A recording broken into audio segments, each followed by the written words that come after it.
कहानी का नाम है चिड़िया का दाना। एक दिन प्रातः एक चिड़िया दाना चुगने निकली। खेत में उसे मटर का एक दाना पड़ा मिला।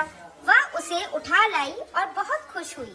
उसने सोचा कि डटकर भोजन करेगी, मगर फिर उसके मन में आया कि भोजन करने से पहले नहा लूं।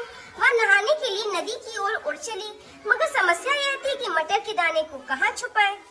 इसे जमीन पर ही छोड़ दे तो चींटियां खा जाएंगी या कोई और पक्षी उड़ा ले जाएगा। उसने मटर के दाने को पुल की मेड़ पर रख दिया और उसकी मरम्मत कर रहे एक बढ़ई से कहा, भैया जरा इसे देखते रहना।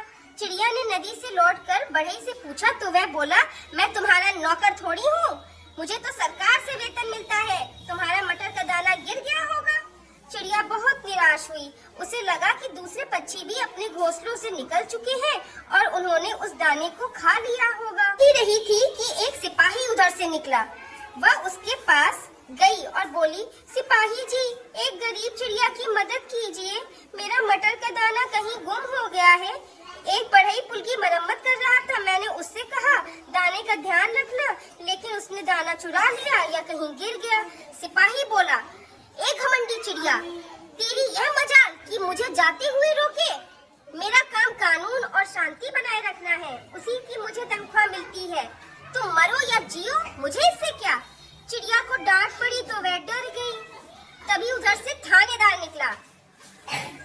उसने उसे रोका और सारी कहानी बताकर कहा, थानेदार जी, क्या आप मुझ गरीब चिड़िया पर मदद नहीं करेंगे। थानेदार दहाड़ा, तुम्हारी यह मजाल कि तुम मुझे रोक रही हो। मंत्री जी दौरे पर आ रहे हैं, मुझे सारा बंदोबस्त करना है। तुम्हारा मटर का दाना खो गया है तो मुझे क्या। यह कहकर थानेदार भी वहां से चल दिया। सोचने लगी कि यह कैसा देश है जहाँ सारे लोग इतने स्वार्थी हैं। मेरी समस्या की चिंता ही नहीं है। वहीं सोच ही रही थी कि घोड़े पर आता सवार मंत्री आता दिखाई दिया। उसने उसे रोका और बोली, मंत्री जी, क्या आप मुझ गरीब पर मदद नहीं करेंगे। मेरा मटर का दाना गुम हो गया है और इधर से जितने भी कर्मचारी निकले वे मेरी सहायता से इनकार कर रहे हैं। मंत्री बोला, मैं तुम्हारी सहायता तो करना चाहता हूँ, लेकिन मेरे पास समय नहीं है। राजा इधर से आएंगे तो मुझे ही इनका स्वागत करना पड़ेगा। और यह कहकर मंत्री भी वहाँ से खिसक लिया। वो इस बात की खुशी हुई कि किसी ने उसे अच्छे से बात तो करी। वह ये सोच ही रही थी कि इतने में स्वयं राजा हाथी पर सवार होकर उधर से निकले। चिड़िया ने उनसे रोका और बोली, राजा जी, आप तो इस देश के मालिक हैं, क्या आप मेरी सहायता करेंगे। राजा को यह बात अच्छी नहीं लगी कि कोई छोटी सी चिड़िया इस ऐसी धृष्टता से बात करे। वह तो अपनी प्रजा को दर्शन देने जा रहा था और चिड़िया उसे रोक रही थी। उसने चिड़िया की इस बात का उत्तर नहीं दिया और राजा का अंगरक्षक चिल्लाया, हट जाओ। वह राजा का हाथी चल दिया।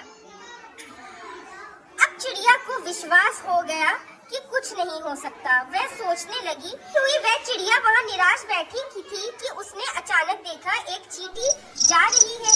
उसने जाकर चींटी को सारी कहानी बताई। चींटी बोली, बहन, मैं अभी जाती हूँ। चींटी हाथी के पास गई और उसके कान में बोली, तुमने सुना ही होगा कि चिड़िया ने राजा से क्या कहा है।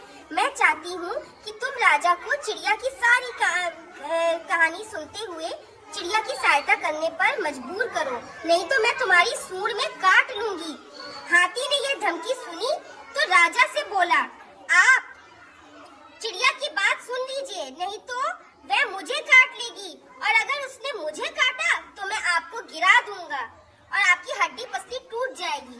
राजा अचंभे में पड़ गया, मगर उसके सामने कोई और चारा ही नहीं था। उसने तुरंत मंत्री को बुलाया।